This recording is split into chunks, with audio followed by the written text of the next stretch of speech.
Hi, thank you so much for coming to my poster presentation, Beyond Pink and Blue, Transcending Gender Binaries Through Psychodynamic Group Psychotherapy. My co-author is Ari Pakonen from Cambridge Health Alliance and Harvard Medical School, and my current affiliation is with the University of Haifa.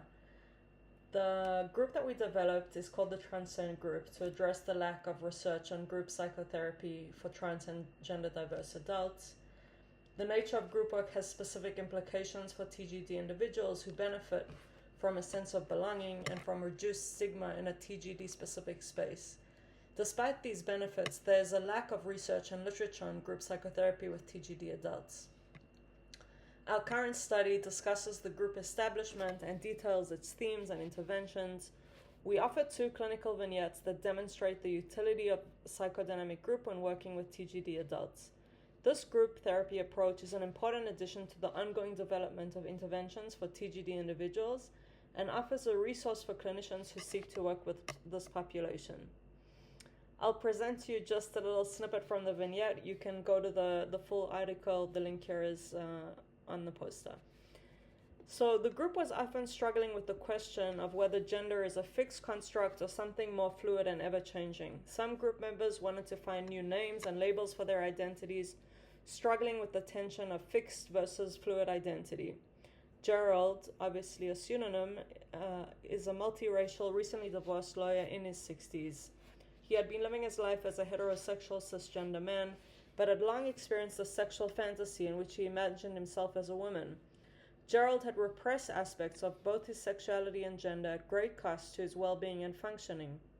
In the group, Gerald would often complain if other members veered off the topic of gender, seeming to compartmentalize his gender exploration exclusively within the group.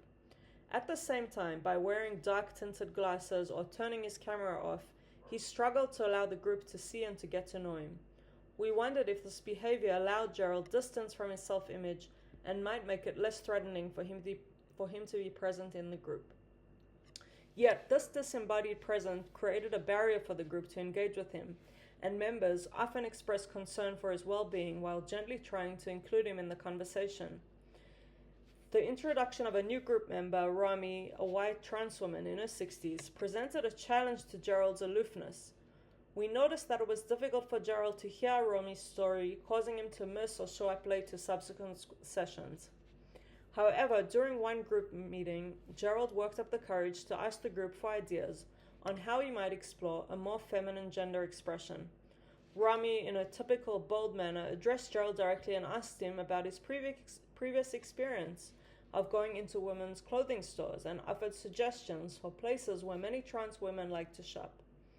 Their interaction between Gerald and Rami led to an exchange across the group in which members expressed how touched they were by Gerald's courage to ask for the group's help and how rare it is to witness such a moment of mutuality between 2 older community members.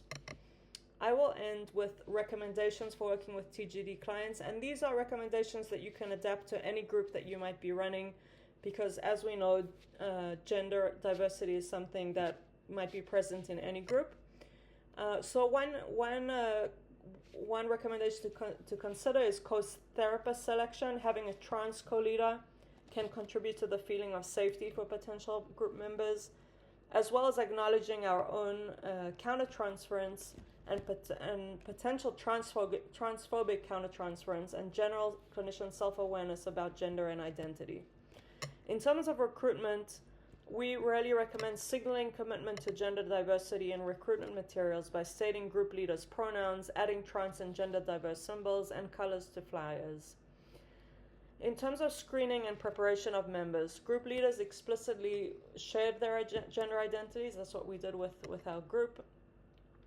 And also, we created screening questions that were designed specifically to prepare members for a trans-normative space.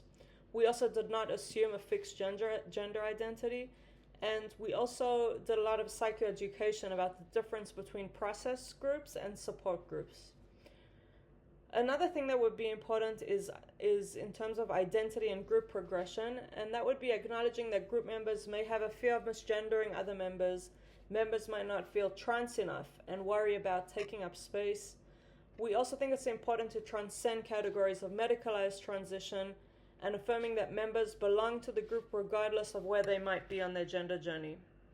In terms of therapist identities and self-disclosure, we recommend that disclosure of therapist identities really allows the group leaders to model discussion about their own gender identity and exploration, and also from the perspective of intersectionality, disclosure of different identities would be important, including race, ethnicity, sexual orientation, as well as other identities.